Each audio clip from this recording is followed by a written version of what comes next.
Bien, nous sommes aujourd'hui, samedi 14 septembre 2013, il est 9h55 et je reprends un peu la lecture de la Bible. J'en suis au livre de Jean, puisque je lis la Bible de la fin de l'Apocalypse jusqu'au début de la Genèse, et je n'en suis arrivée qu'au livre de Jean. Donc il me reste encore énormément de choses à lire, et moi qui envisageais d'avoir fini la Bible pour la fin de l'année, le 31 décembre, je crois que j'ai un peu rêvé. Bien, surtout quand on reste une vingtaine de jours sans lire un seul chapitre, et bien le temps passe. Bien, alors, j'en étais arrivée au chapitre 9, donc du livre de Jean. Je reprends. Jésus vit en passant un homme aveugle de naissance. Ses disciples lui firent cette question. Rabbi, qui a péché, cet homme ou ses parents, pour qu'il soit né aveugle?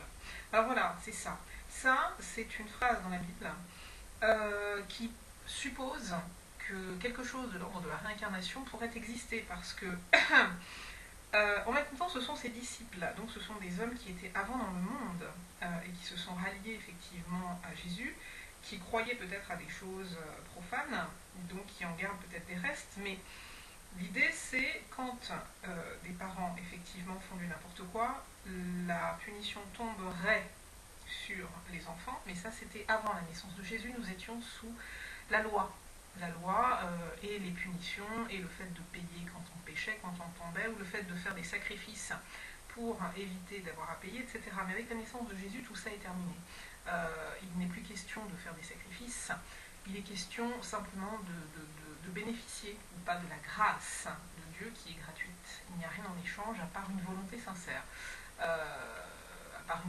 De ne plus tomber, vraiment de s'astreindre à tenir et surtout un amour sincère et une foi réelle. Bon, donc c'est quand même pas donné à tout le monde, mais nous sommes sous la grâce depuis la naissance de Jésus, la venue de Jésus dans ce monde.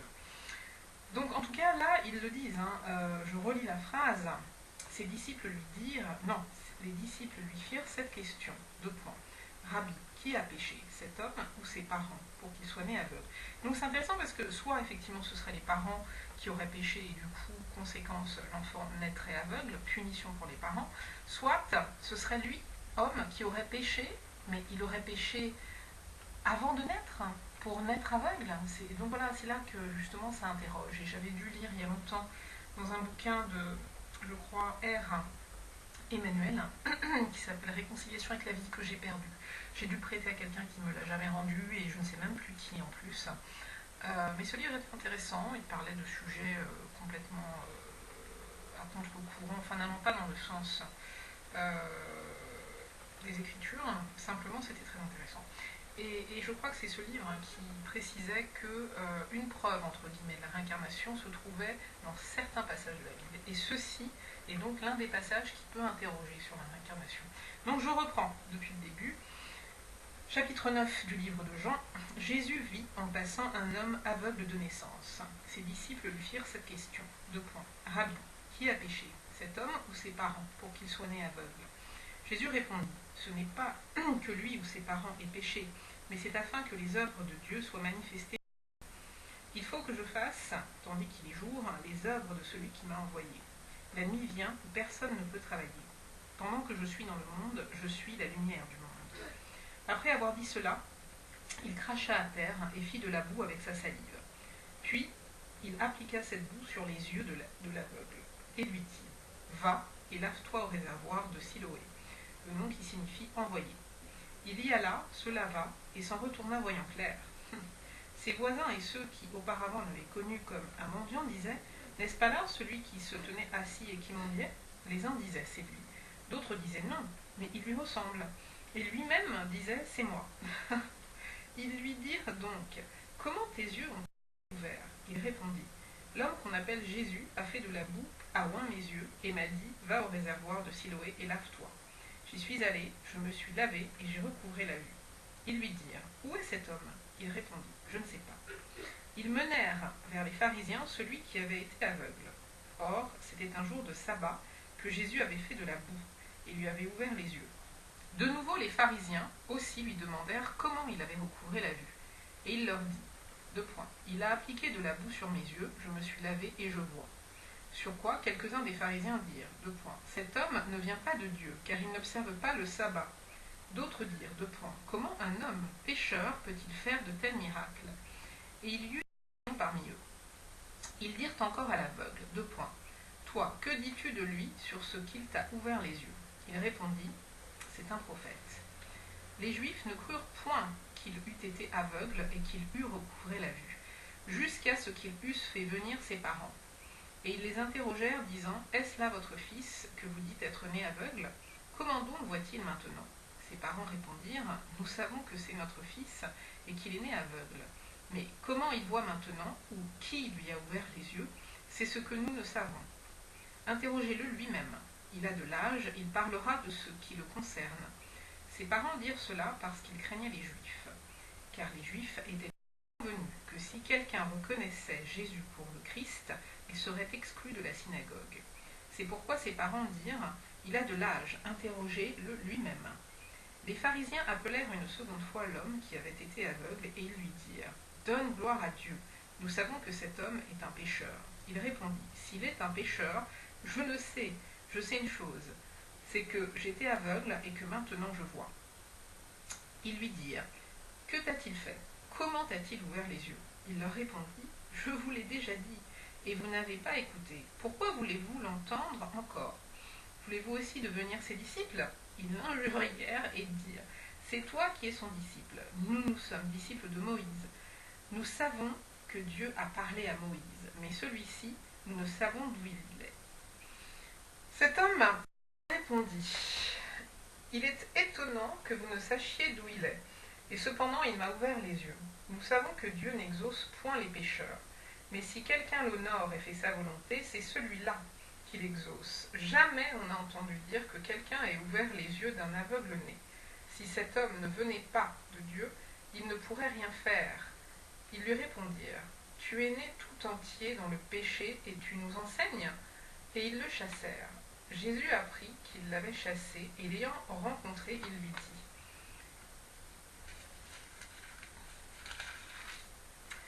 crois-tu au Fils de Dieu? Et qui est-il, Seigneur, afin que je croie en lui? Tu l'as vu, lui dit Jésus, et celui qui te parle, c'est lui.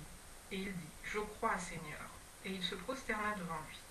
Puis Jésus dit, je suis venu dans ce monde pour un jugement, pour ceux... Non, je reprends. Puis Jésus dit, je suis venu dans ce monde pour un jugement, pour que ceux qui ne voient point voient, et que ceux qui voient deviennent aveugles. Quelques pharisiens qui étaient avec lui, ayant entendu ces paroles, lui dirent, nous aussi sommes-nous aveugles? Jésus leur répondit, si vous étiez aveugles, vous n'auriez pas de péché. Mais maintenant, vous dites, nous voyons. C'est pour cela que votre péché subsiste. Chapitre 10. En vérité, je vous le dis, celui qui n'entre pas par la porte dans la bergerie, mais qui y monte par ailleurs, est un voleur et un brigand. Mais celui qui entre par la porte est le berger des brebis. Le portier lui ouvre et les brebis entendent sa voix. Il appelle par leur nom les brebis qui lui appartiennent et il les conduit dehors. Lorsqu'il a fait sortir toutes ses propres brebis, il marche devant elles et les brebis le suivent parce qu'elles connaissent sa voix. Elles ne suivront point un étranger, mais elles fuiront loin de lui parce qu'elles ne connaissent pas la voix des étrangers. Jésus leur dit cette parabole, mais ils ne comprirent pas de quoi il leur parlait. Jésus leur dit encore, en vérité, je vous le dis, je suis la porte des brebis. Tous ceux qui sont venus avant moi sont des voleurs et des brigands. Mais les brebis ne les ont point écoutés. Je suis la porte. Si quelqu'un entre par moi, il sera sauvé. Il entrera et il sortira, et il trouvera des pâturages. Le voleur ne vient que pour dérober, égorger et détruire. Moi je suis venu afin que les brebis aient la vie, et qu'elle l'ait même avec abondance. Je suis le bon berger. Le bon berger donne sa vie pour ses brebis. Mais le mercenaire, qui n'est pas le berger et à qui n'appartiennent pas les brebis, voit venir le loup, abandonne les brebis et prend la fuite. Et le loup les ravit et les disperse. Le mercenaire s'enfuit parce qu'il est mercenaire et qu'il ne se met point en peine des brebis. Bon berger, je connais mes brebis, et elles me connaissent, comme le Père me connaît, et comme je connais le Père. Et je donne ma vie pour mes brebis. J'ai encore d'autres brebis qui ne sont pas de cette bergerie. Celles-là, il faut que je les amène. Elles entendront ma voix, et il y aura un seul troupeau, un seul berger. Le Père m'aime, parce que je donne ma vie afin de la reprendre. Personne ne me l'ôte, mais je la donne de moi-même. J'ai le pouvoir de la donner, et j'ai le pouvoir de la reprendre. Tel est l'ordre que j'ai reçu de mon Père. Il y eut de nouveau, à cause de ces paroles, division parmi les Juifs. Plusieurs d'entre eux disaient, « Il a un démon, il est fou. Pourquoi l'écoutez-vous » D'autres disaient, « Ce ne sont pas les paroles d'un démoniaque. Un démon peut-il ouvrir les yeux des aveugles ?» On célébrait à Jérusalem la fête de la dédicace. C'était l'hiver, et Jésus se promenait dans le temple, sous le portique de Salomon. Les Juifs l'entourèrent et lui dirent, « Jusque à quand tiendras-tu notre esprit en suspens ? Si tu es le Christ, dis-le-nous franchement. » Jésus leur répondit, « Je vous l'ai dit, et vous ne croyez pas. Les œuvres que je fais au nom de mon Père rendent témoignage de moi. Mais vous ne croyez pas, parce que vous n'êtes pas de mes brebis. Comme je vous l'ai dit, mes brebis entendent ma voix, je les connais et elles me suivent. Je leur donne la vie éternelle et elles ne périront jamais, et personne ne les ravira de ma main. Mon Père, qui me les a donnés, est plus grand que tous, et personne ne peut les ravir de la main de mon Père. Moi et le Père, nous sommes un. Alors, je m'en souligne, mais bien sûr, il n'y a pas de quoi souligner. Enfin, si, je l'ai derrière, mais ça, il faut quand même que je le souligne. Ok, il y a comme des trucs, quand on le lit la première fois. Alors, moi et le Père, nous sommes un. Voilà, ça se souligne, et j'avais lu un autre truc, mais c'est peut-être avant. Tant pis, il faudra que je relise une deuxième fois, mais c'est une perte de temps. Ah voilà, donc c'est ça, le voleur ne vient que pour dérober, égorger et détruire. Voilà. Et lui, moi, je suis venu afin que les brebis aient la vie, et qu'elle l'ait même en abondance. Ok, donc ça, effectivement. Donc je continue. Donc chapitre 10, verset 31. Alors les Juifs prirent de nouveau des pierres pour le lapider. Jésus leur dit, « Je vous ai fait voir plusieurs bonnes œuvres venant de mon Père. Pour laquelle me lapidez-vous » Les Juifs lui répondirent, « Ce n'est point pour une bonne œuvre que nous te lapidons, mais pour un blasphème. Et parce que toi, qui es un homme, tu te fais Dieu. » Jésus leur répondit, « N'est-il pas écrit dans votre loi, J'ai dit, vous êtes des dieux. Si elle a appelé Dieu ceux à qui la parole de Dieu a été adressée, et si l'écriture ne peut être anéantie, celui que le Père a sanctifié et envoyé dans le monde, vous lui dites de quoi tu blasphèmes ? Et cela parce que j'ai dit, je suis le Fils de Dieu. Si je ne fais pas les œuvres de mon Père, ne me croyez pas. Mais si je les fais, quand même, vous ne me le croiriez point. Croyez à ces œuvres, afin que vous sachiez et reconnaissiez que le Père est en moi et que je suis dans le Père. Là-dessus, ils cherchèrent encore à le saisir, mais il s'échappa de leurs mains. Jésus s'en alla de nouveau au-delà du Jourdain, dans le lieu où Jean avait d'abord baptisé. Et il y demeura. Beaucoup de gens vinrent à lui, et ils disaient, Jean n'a fait aucun miracle, mais tout ce que Jean a dit de cet homme était vrai. Et dans ce lieu-là, plusieurs crurent en lui. Chapitre 11. Il y avait un homme malade, Lazare, de Béthanie, village de Marie et de Marthe, sa sœur. C'était cette Marie qui oignit de parfum le Seigneur et qui lui essuya les pieds avec ses cheveux. Et c'était son frère, Lazare, qui était malade. Les sœurs envoyèrent dire à Jésus, Seigneur, voici celui que tu aimes est malade. Après avoir entendu cela, Jésus dit, cette maladie n'est point à la mort, mais elle est pour la gloire de Dieu, afin que le Fils de Dieu soit glorifié par elle. Or, Jésus aimait Marthe et sa sœur et Lazare. Lors donc qu'il eut appris que Lazare était malade, il resta 2 jours encore dans le lieu où il était, et il dit ensuite aux disciples, Retournons en Judée. Les disciples lui dirent, Rabbi, les Juifs tout récemment cherchaient à te lapider, et tu retournes en Judée ? Jésus répondit, n'y a-t-il pas 12 heures au jour ? Si quelqu'un marche pendant le jour, il ne bronche point, parce qu'il voit la lumière de ce monde. Mais si quelqu'un marche pendant la nuit, il bronche, parce que la lumière n'est pas en lui. Après ces paroles, il leur dit, « Lazare, notre ami, dort, mais je vais le réveiller. » Les disciples lui dirent, « Seigneur, s'il dort, il sera guéri. » Jésus avait parlé de sa mort, mais ils crurent qu'il parlait de l'assoupissement du sommeil. Alors Jésus leur dit ouvertement, « Lazare est mort, et à cause de vous, afin que vous croyiez, je me réjouis de ce que je n'étais pas là. Mais allons vers lui. » Sur quoi Thomas, appelé Didyme, dit aux autres disciples, « Allons aussi, afin de mourir avec lui. » Jésus étant arrivé, trouva que Lazare était déjà mort depuis 4 jours dans le sépulcre. Était déjà depuis 4 jours dans le sépulcre. Et comme Béthanie était près de Jérusalem, à 15 stades environ, beaucoup de Juifs étaient venus vers Marthe et Marie pour les consoler de la mort de leur frère. Lorsque Marthe apprit que Jésus arrivait, elle alla au-devant de lui, tandis que Marie se tenait assise à la maison. Marthe dit à Jésus, « Seigneur, si tu eusses été ici, mon frère ne serait pas mort. Mais maintenant, même, je sais que tout ce que tu demanderas à Dieu, Dieu te l'accordera. » Jésus lui dit, « Ton frère ressuscitera. » « Je sais, lui répondit Marthe, qu'il ressuscitera à la résurrection au dernier jour. » Jésus lui dit, « Je suis la résurrection et la vie. Celui qui croit en moi vivra, quand même il serait mort. Et quiconque vit et croit en moi ne mourra jamais. Crois-tu cela ?» Elle lui dit, « Oui, Seigneur, je crois que tu es le Christ, le Fils de Dieu, qui devait venir dans le monde. » Bon, là j'ai un truc à souligner quand même. Quand Jésus dit, « Je suis la résurrection. » Et celui qui croit en moi vivra, pour même il serait mort. Et quiconque vit et croit en moi ne mourra jamais. Et croit en moi ne mourra jamais. Ok. Alors, ayant ainsi parlé, elle s'en alla. Puis elle appela secrètement Marie, sa sœur, et lui dit, « Le maître est ici. Et il te demande. » Dès que Marie eut entendu, elle se leva promptement et alla vers lui. Car Jésus n'était pas encore entré dans le village, mais il était dans le lieu où Marthe l'avait rencontré.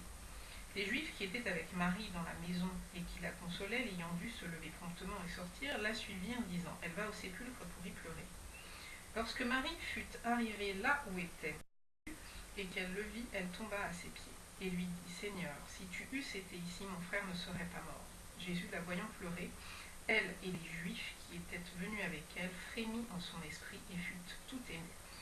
Et il dit, « Où l'avez-vous mis ? » « Seigneur, lui répondirent-ils, viens et vois. » Jésus pleura. Jésus pleura. Sur quoi les Juifs dirent, « Voyez comme il l'aimait. » Et quelques-uns d'entre eux dirent, « Lui qui a ouvert les yeux de l'aveugle, ne pouvait-il pas faire aussi que cet homme ne mourût point ?» Jésus, frémissant de nouveau en lui-même, se rendit au sépulcre. C'était une grotte, et une pierre était placée devant. Jésus dit, « ôtez la pierre. » Marthe, la sœur du mort, lui dit, « Seigneur, il sent déjà, car il y a 4 jours qu'il est là. » Jésus lui dit, « Ne t'ai-je pas dit que si tu crois, tu verras la gloire de Dieu ?» Ils ôtèrent donc la pierre du lieu où le mort était couché. Ça, je vais souligner, ne t'ai-je pas dit que si tu crois, tu verras la gloire de Dieu. Ok. Et Jésus leva les yeux en haut et dit, « Père, je te prends grâce de ce que tu m'as exaucé.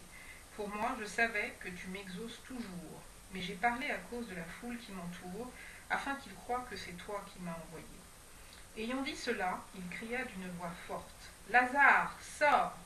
Et le mort sortit, les pieds et les mains liés de bandes, et le visage enveloppé d'un linge. Jésus leur dit, « Déliez-le et laissez-le aller. » Plusieurs des Juifs qui étaient venus vers Marie et qui virent ce que fit Jésus crurent en lui.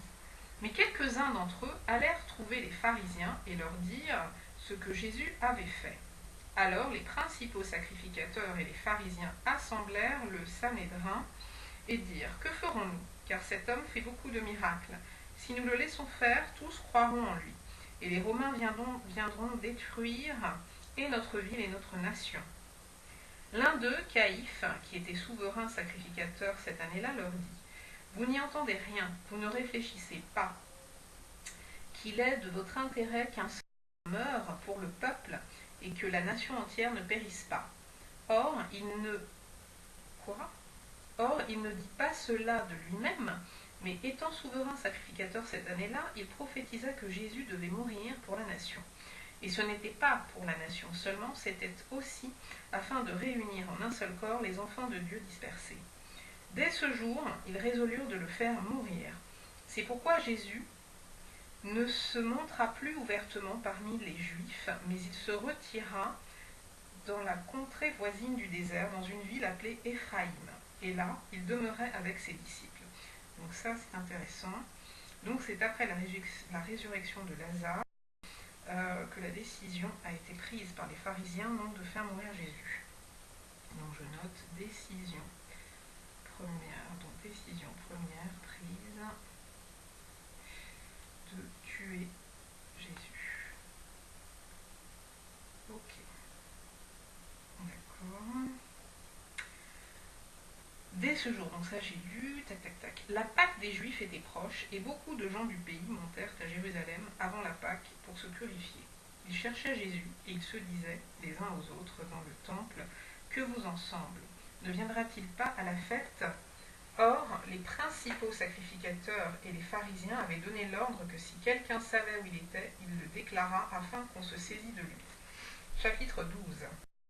6 jours avant la Pâque, Jésus arriva à Béthanie, où était Lazare qui avait été mort et qu'il avait ressuscité des morts. Là, on lui fit un souper.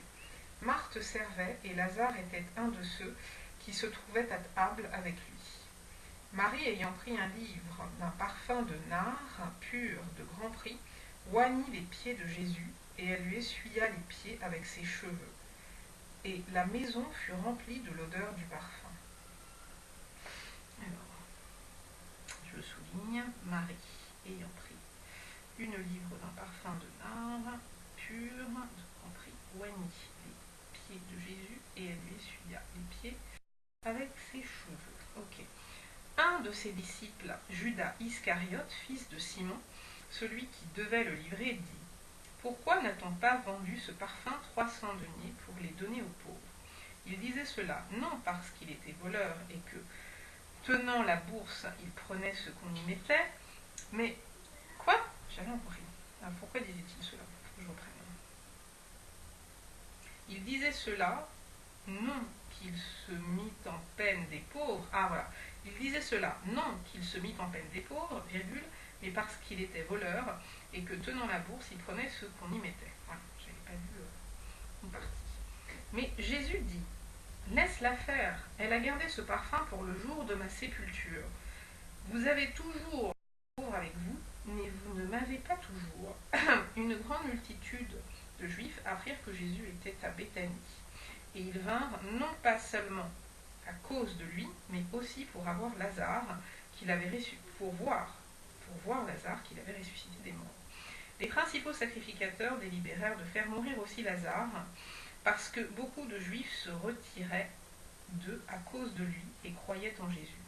Le lendemain, une foule nombreuse de gens venus à la fête, ayant entendu dire que Jésus se rendait à Jérusalem, prirent des branches de palmier et allèrent au-devant de lui en criant « Hosanna, béni soit celui qui vient au nom du Seigneur, le roi d'Israël. » Jésus trouva un ânon et s'assit dessus selon ce qui est écrit. « Ne crains point, fille de Sion, voici ton roi vient assis sur le petit d'une ânesse. » Ses disciples ne comprirent pas d'abord ces choses.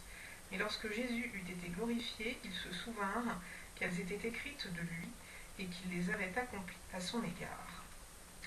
Tous ceux qui étaient avec Jésus, quand il appela Lazare du sépulcre et le ressuscita des morts, lui rendaient témoignage. Et la foule vint au-devant de lui, parce qu'elle avait appris qu'il avait fait ce miracle. Les pharisiens se dirent donc les uns aux autres, vous voyez que vous ne gagnez rien, voici le monde est allé. Quelques Grecs, du nombre de ceux qui étaient montés pour adorer pendant la fête, s'adressèrent à Philippe de Bethsaïda, en Galilée, et lui dirent avec instance, Seigneur, nous voudrions voir Jésus. Philippe alla le dire à André, puis André et Philippe le dirent à Jésus. Jésus leur répondit, l'heure est venue où le Fils de l'homme doit être glorifié. En vérité, je vous le dis, Si le grain de blé qui est tombé en terre ne meurt, il reste seul. Mais s'il meurt, il porte beaucoup de fruits. Celui qui aime sa vie la perdra, et celui qui hait sa vie dans ce monde la conservera pour la vie éternelle. Si quelqu'un me sert, qu'il me suive. Et là où je suis, là aussi sera mon serviteur. Si quelqu'un me sert, le Père l'honorera. Maintenant, mon âme est troublée. Et que dirai-je? Père, délivre-moi de cette heure. Mais c'est pour cela que je suis venu jusqu'à cette heure. Père, glorifie ton nom. Et une voix vint du ciel. Je l'ai glorifié et je le glorifierai encore. La foule qui était là et qui avait entendu disait que c'était un tonnerre. D'autres disaient, un ange lui a parlé. Jésus dit, ce n'est pas à cause de moi que cette voix s'est fait entendre, c'est à cause de vous. Maintenant a lieu le jugement de ce monde. Maintenant le prince de ce monde sera jeté dehors. Et moi, quand j'aurai été élevé de la terre, j'attirerai les hommes à moi. En parlant ainsi, il indiquait de quelle mort il devait mourir. La foule lui répondit, nous avons appris par la loi que le Christ demeure éternellement. Comment donc, dis-tu, il faut que le Fils de l'homme soit élevé? Qui est ce Fils de l'homme? Jésus leur dit, la lumière est encore pour un peu de temps au milieu de vous. Marchez pendant que vous avez la lumière, afin que les ténèbres ne vous surprennent point. Celui qui marche dans les ténèbres ne sait où il va. Pendant que vous avez la lumière, croyez en la lumière, afin que vous soyez des enfants de lumière. Jésus dit ces choses, puis il s'en alla et se cacha loin d'eux. Alors, je souligne dans ce que je viens de lire, le prince de ce monde sera jeté dehors. Voilà. Et moi, quand j'aurai été élevé de la terre, j'attirerai tous les hommes à moi. Oui. Et moi, quand j'aurai été élevé de la terre, j'attirerai tous les hommes à moi. Alors,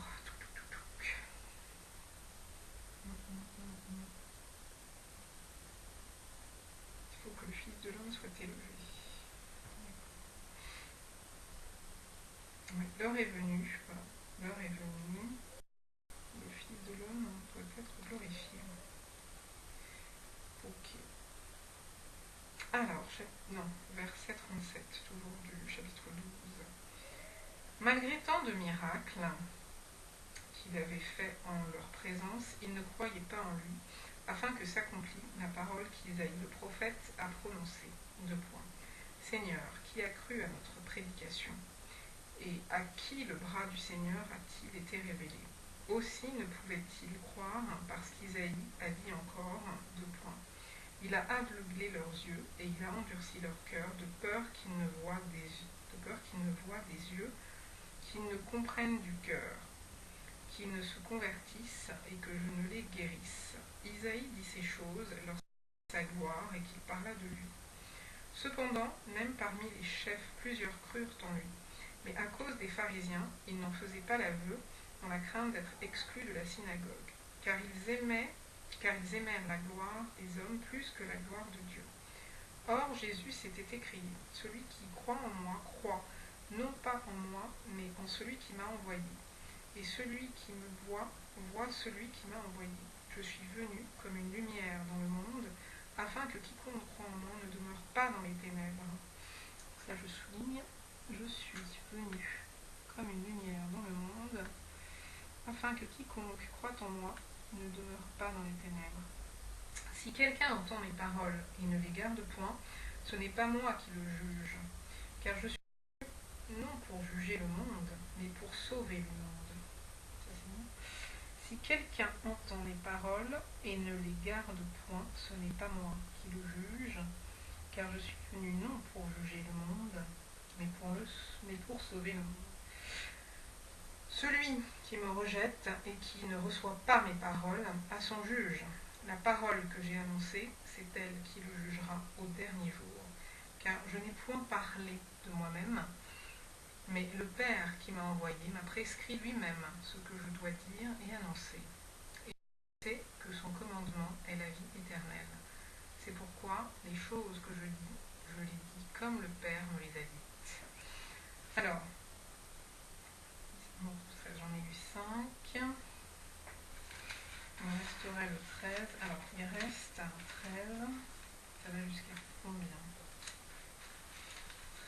ça? Ça va jusqu'à 21, 13, 14, 15, 16, 17, 18, 19, 20, 21. Ouais, il faut que je lise de 13 ans, et j'en laisse 7. Chapitre 13.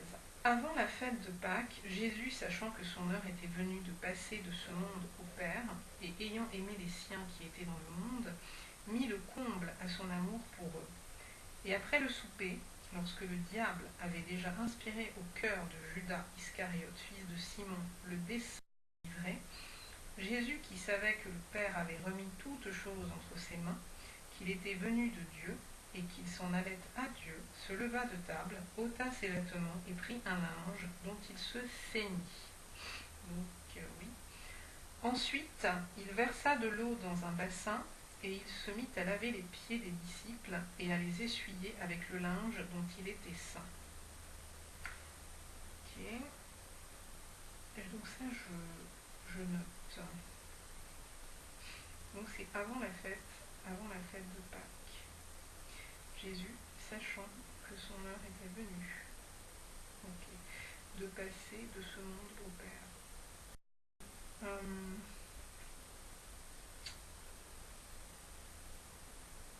Donc, ôta ses vêtements, prit un linge dont il se ceignit.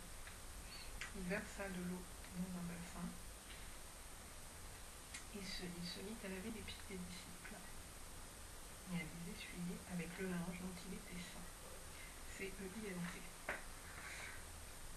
Il vint donc à Simon-Pierre, et Pierre lui dit, « Toi, Seigneur, tu me laves les pieds ?» Jésus lui répondit, « Ce que je fais, tu ne le comprends pas maintenant, mais tu le comprendras bientôt. » Pierre lui dit, « Non, jamais tu ne me laveras les pieds. » Jésus lui répondit, « Si je ne te lave, tu n'auras point de part avec moi. » Simon-Pierre lui dit, « Seigneur, non, seulement les pieds. » « Mais encore les mains et la tête. » Jésus lui dit, « Celui qui est lavé n'a besoin que de laver ses pieds pour être entièrement pur et pour être pur. » Et vous, non, je reprends tout parce que là c'est n'importe quoi. Donc Jésus lui dit, deux points. Celui qui est lavé n'a besoin que de laver ses pieds pour être entièrement pur. Et vous êtes purs, mais non pas tous, car il connaissait celui qui le livrait. C'est pourquoi il dit, vous n'êtes pas tous purs. Après qu'il leur eut lavé les pieds et qu'il eut pris ses vêtements, il se remit à table et leur dit, comprenez-vous ce que je vous ai fait? Vous m'appelez maître et seigneur, et vous dites, car je le suis. Si donc je vous ai lavé les pieds, moi le Seigneur et le Maître, vous devez aussi vous laver les pieds les uns aux autres, car je vous ai donné un exemple, afin que vous fassiez comme je vous ai fait. En vérité, je vous le dis, le serviteur n'est pas plus grand que son Seigneur, ni l'apôtre plus grand que celui qui l'a envoyé. Si vous savez ces choses, vous êtes heureux, pourvu que vous les pratiquiez. Alors,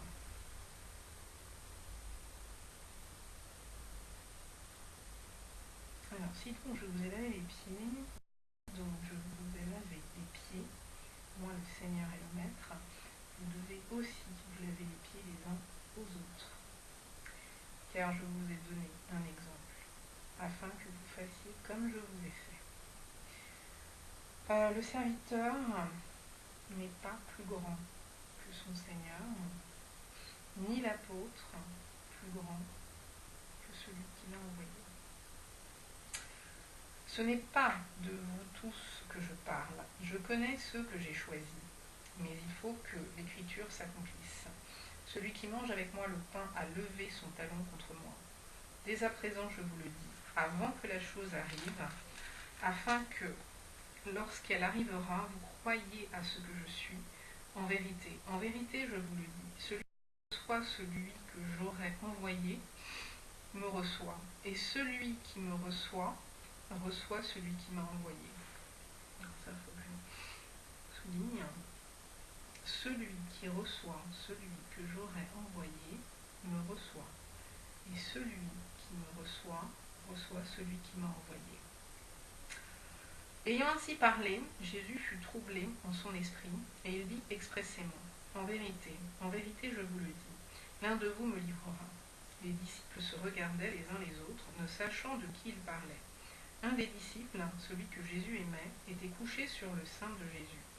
Simon-Pierre lui fit signe de demander qui était celui dont parlait Jésus. Et ce disciple, s'étant penché sur la poitrine de Jésus, lui dit « Seigneur, qui est-ce » Jésus répondit « C'est celui à qui je donnerai le morceau trempé. » Et ayant trempé le morceau, il le donna à Judas, fils de Simon l'Iscariote. Dès que le morceau fut donné, Satan entra dans Judas. Jésus lui dit « Ce que tu fais, fais-le promptement. » Mais aucun de ceux qui étaient à table ne comprit pourquoi il lui disait cela.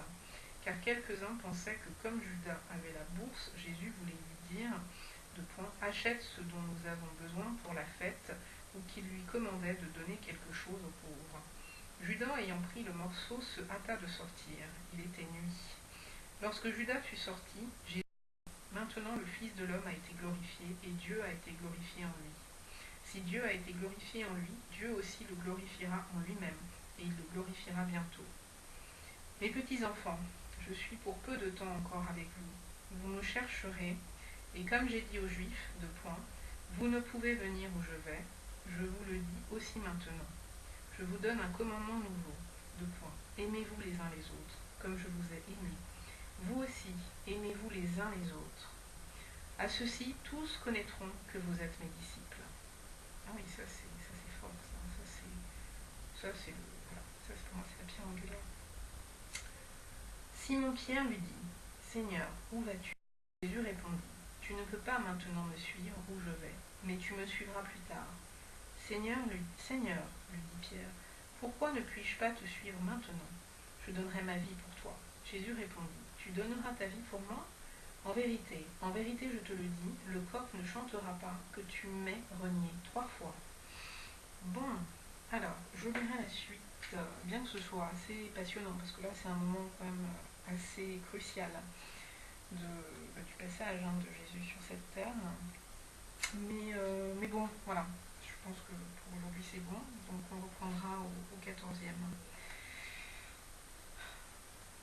Ouais, et on s'arrêtera vraiment sur ce commandement que je relis.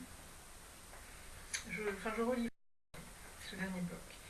Mes petits enfants, je suis pour peu de temps encore avec vous. Vous me chercherez, et comme j'ai dit aux Juifs, vous ne pouvez venir où je vais. Je vous le dis aussi maintenant. Je vous donne un commandement nouveau, aimez-vous les uns les autres, comme je vous ai aimé. Vous aussi, aimez-vous les uns les autres. À ceci, tous connaîtront que vous êtes mes disciples, si vous avez de l'amour les uns pour les autres. Très bien. Bon, moi je m'arrête là-dessus, c'est très bien.